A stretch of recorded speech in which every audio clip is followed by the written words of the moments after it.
சமையல் சேனல் இன்னைக்கு என்ன பார்க்க போறோம்னா வெங்காய குழம்பு வைக்க போறேன். இந்த வெங்காயம் இந்த உரிச்சு ரெண்டு ரெண்டாக பெரிய வெங்காயமாக இருந்தால் ரெண்டு ரெண்டாக கட் பண்ணுங்க. இப்படி ரொம்ப சின்ன வெங்காயமாக இருந்தால் முழுசாக கூட போட்டுடலாம். இந்த பூண்டு உரிச்சு வச்சிருக்கிறேன். இப்போ இந்த வெங்காயத்தை வதக்குவோம். இந்த வறுக்கிறதுக்கு எடுத்துக்கிடுவோம். சட்டியை காய வச்சிடும். மசாலா சாமாங்க வறுத்துக்கிடுவோம்.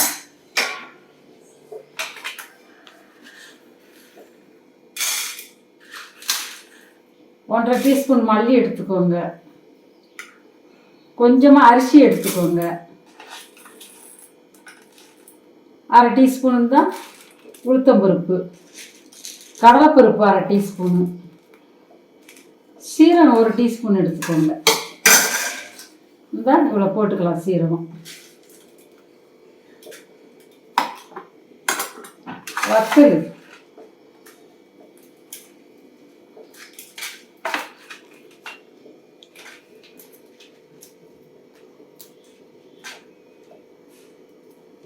ஏழு வத்தல் வச்சுருக்கேன், சின்ன வத்தல் தான். இந்த தேங்காய் எடுத்துக்கிடுவோம். இப்போ சட்டி காஞ்சிருச்சு, எண்ணெய் ஊற்றிக்கிடுவோம்.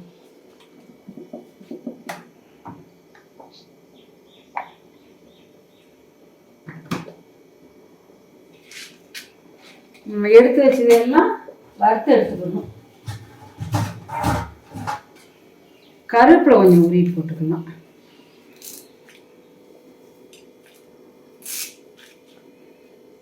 இவ்வளோ போதும். இந்த எடுத்துருக்கோம் பாருங்கள் கருவேப்பிலை. சட்டி காஞ்சிருச்சு. நம்ம எல்லாம் ஒன்றா போட்டு வறுத்துருவோம். தேங்காய் எல்லாமே ஒன்றா போட்டு வறுத்துருங்க. நல்லா சூப்பராக வறுத்துருவோம். இன்னைக்கு காய்கறி இல்லையே, என்ன குழம்பு வைக்க அப்படின்னு யோசனை பண்ணிக்கிட்டு இருந்தேன். சரி வெங்காய குழம்பு வச்சுருந்தோம்னா அதே மாதிரி நீங்களும் காய் இல்லைன்னா டக்குன்னு 2 வெங்காயம், பூண்டு, தக்காளி வச்சு கொஞ்ச நேரத்தில் இந்த குழம்பு வச்சிடலாம். வெங்காய குழம்பு வாசமாக இருக்கும், மீன் குழம்பு மாதிரி இருக்கும்.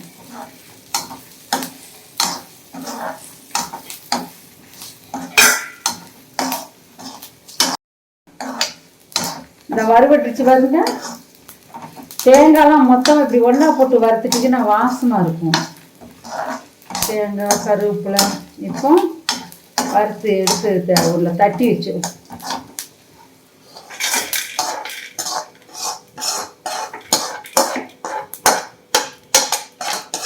இதுலேயே வெங்காயத்தை போட்டு வறுத்துணும், வதக்கணும். வெங்காய குழம்பு வதக்கி வைங்க, சூப்பராக இருக்கும். எண்ணெய் ஊற்றாமே வதக்கணும்.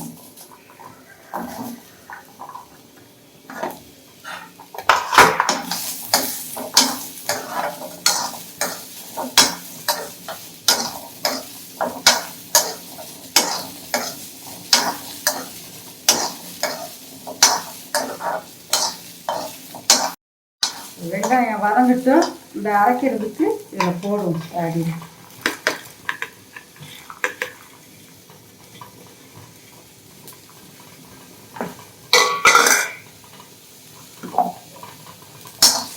வெங்காயம் எதனால வதக்குன்னா அந்த ஒரு வாசம் இருக்கும். வெங்காய குழம்புக்கு வெங்காயத்தை வதக்கித்தான் போடணும்.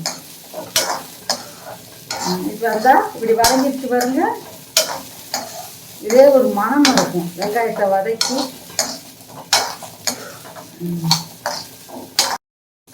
வெங்காயத்தை வதங்கிட்டு வருங்க. இதே மாதிரி கருக்காமல் வதக்குங்க. இதை ஒரு தட்டில் எடுத்து வச்சுக்கிடுவோம். அவ்வளோ எடுத்து வச்சுக்கிட்டு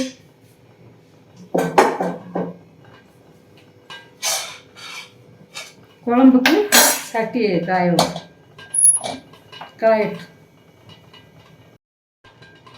சட்டி காஞ்சிச்சு வருங்க. எண்ணெய் ஊற்றுவோம். நல்லெண்ணெய் ஊற்றுறேன். நல்லெண்ணெய் ஊற்றுங்க, நல்லா இருக்கும், வாசமாக இருக்கும்.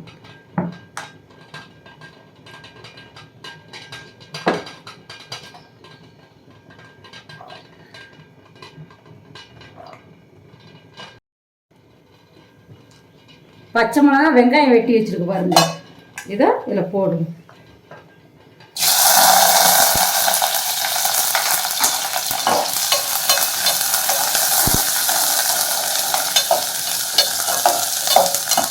பச்சை மிளகா நல்லா வேணும்.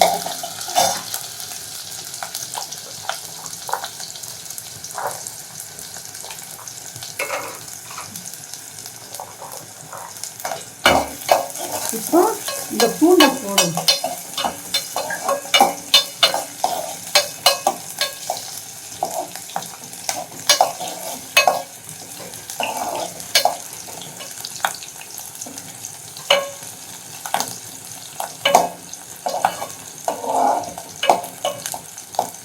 பச்சை மிளகாலாம் அந்த வெள்ளையாக இருக்கு வருங்க, இப்படி வெந்துட்டாலே காரமே இருக்காது, சூப்பராக இருக்கும், வாசமாகவும் இருக்கும். குழம்புக்கு மிளகா ஓட்டாலும் இதை மாதிரி எண்ணெயில் ஓட்டு இப்படி நல்லா வெடிக்கையும். இப்போ பூண்டு போடும்.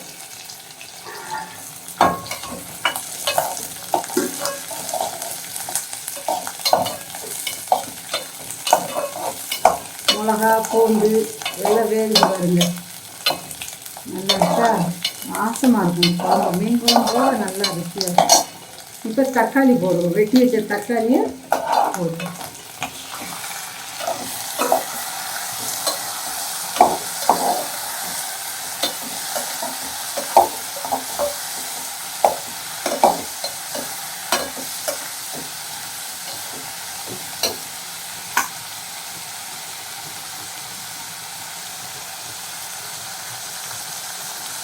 இப்போ உப்பு போடுவோம். இந்த அரிசி இவ்வளோ உப்பு போடணும். போட்டுக்கணும் உப்பு.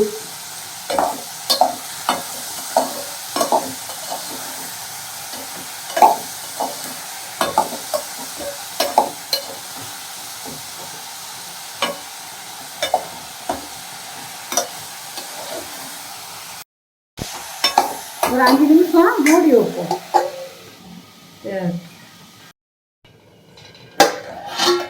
இந்த வதங்கிடுச்சு பாருங்க.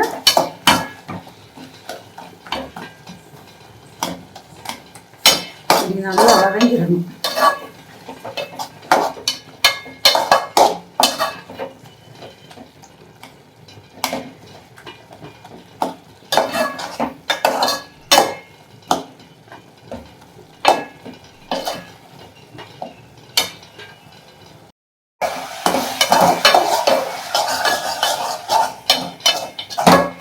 நல்லா வதங்கிடுச்சா, கொஞ்சம் மஞ்சத்தூள் போடுவோம்.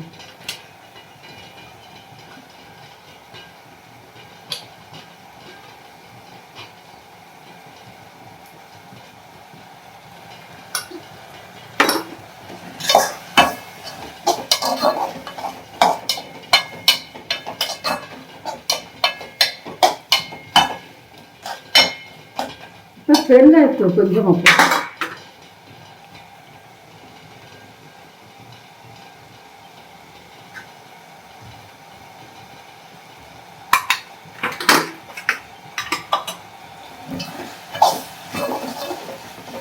தக்காளியெல்லாம் இந்த எண்ணெய் பிரிஞ்சு வேகுது பாருங்க, இதை மாதிரி வரையில வெங்காயத்தை போடணும்.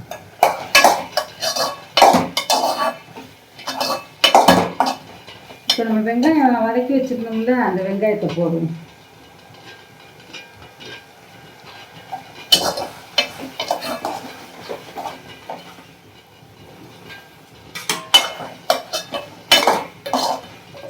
இதே பக்கமாக நீங்கள் செய்யுங்க, சூப்பராக இருக்கும் குழம்பு. நான் செஞ்ச மாதிரியே செஞ்சு சாப்பிட்டு பார்த்து எனக்கு சொல்லுங்க.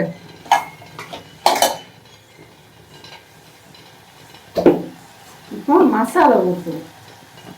இந்த அரைச்சி வச்சுருக்கோம் பாருங்க, பேஸ்ட் பக்கத்தில் ஊற்றுவோம்.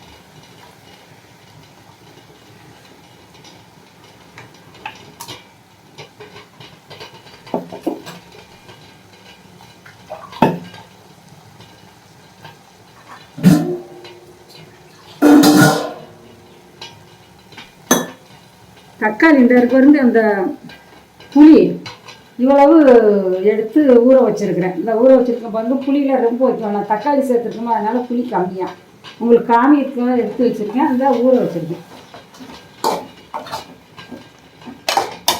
இதை புளியை கரைச்சி ஊற்றும்.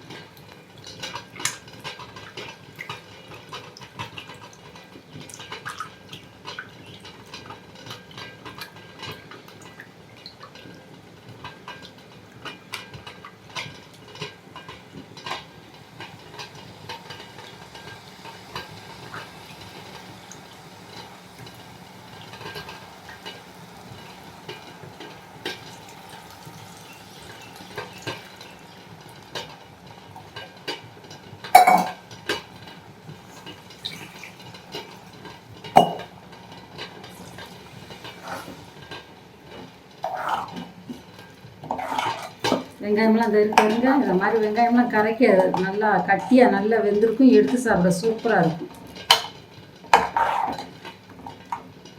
இன்னும் கொஞ்சம் தண்ணி வச்சுக்கணும்.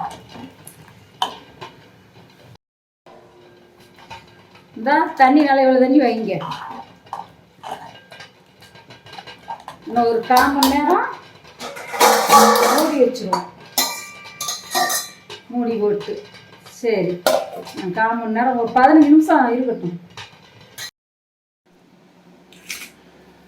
இந்த குழம்பு நல்லா ஆயிடுச்சு வருங்க. ரொம்பையும் கட்டியாகாமல் இதை மாதிரி இப்போ தாளித்து வெந்தயம் போட்டு தாளித்து ஊற்றுவோம்.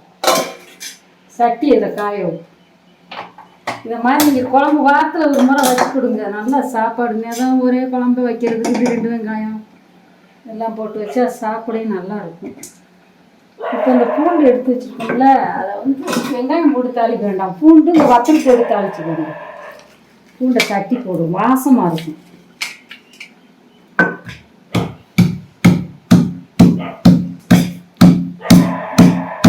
அதை முன்பூண்டு போட்டிருக்கோம்ல, இப்போ தாளிக்கையில் பூண்டு போடணும்.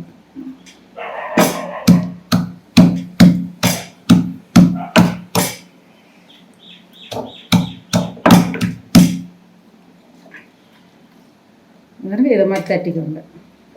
வத்தல் போட்டு தாளிங்க, நல்லா வத்தல் வாசம் நல்லா இருக்கும். பூண்டு, வத்தல், கருவேப்பிலை.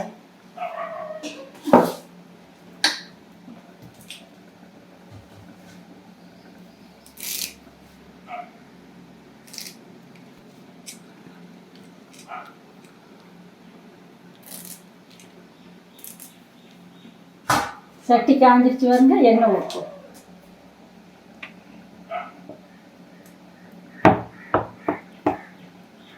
நல்லெண்ணெய் ஊற்றி தாளிங்க, சூப்பராக இருக்கும், வாசமாக இருக்கும். மீன் குழம்போடு இது நல்லா இருக்கும். கடுகு கொஞ்சம் போடும், கொஞ்சமாக போட்டால் போதும் கடுகுலாம்.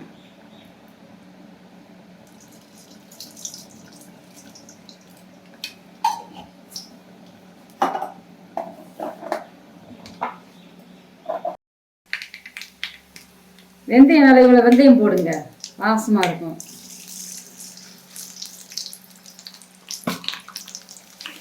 வெந்தயம் கருக முன்னையே இதை போட்டுருவோம்.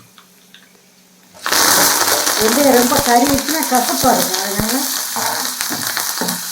இதெல்லாம் வேக வெந்தயமும் நல்லா வெந்தயம் சரியாக இருக்கும்.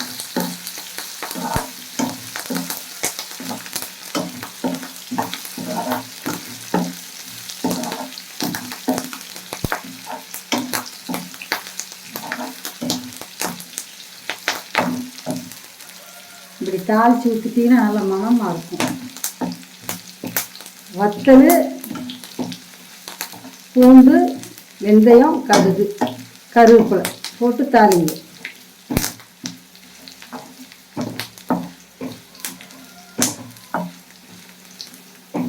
உங்கள் வீட்டில் இதே மாதிரி நல்லா செஞ்சு சாப்பிடுங்க, நல்லா சூப்பராக இருக்கும்.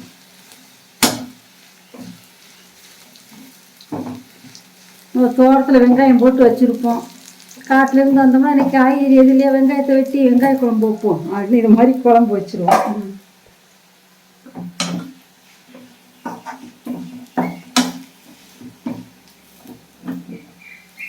இப்போ ஊற்றிடும்.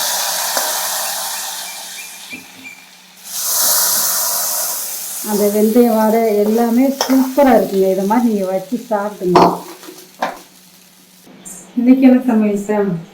பூண்டு போட்டு வெங்காயம் குழம்பு செஞ்சுருக்கோம்மா. வெங்காயம் குழம்பு, வெங்காயத்தை வதக்கி போட்டு வெங்காய குழம்பு தான் சூப்பராக இருக்கும். இந்த வச்சுருக்கோம் பாரு, சாப்பிட்டு டேஸ்ட் வச்சுருந்தா நல்லா இருக்கும். பேசும் அது சாப்பிட்டா தான் சாப்பிட நல்லா இருக்கும்.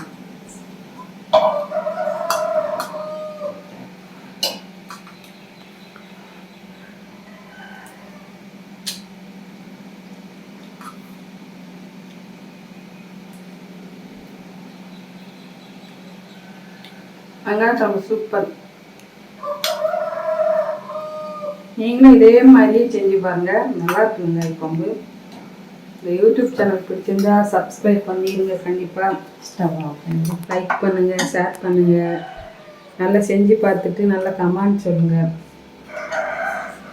இந்த வீடியோ இதே மாதிரி உங்கள் வீட்டில் நீங்களும் சமைச்சி சாப்பிட்டு பாருங்கள். இந்த வீடியோ பார்த்த அனைவருக்கும் நன்றி, வணக்கம்.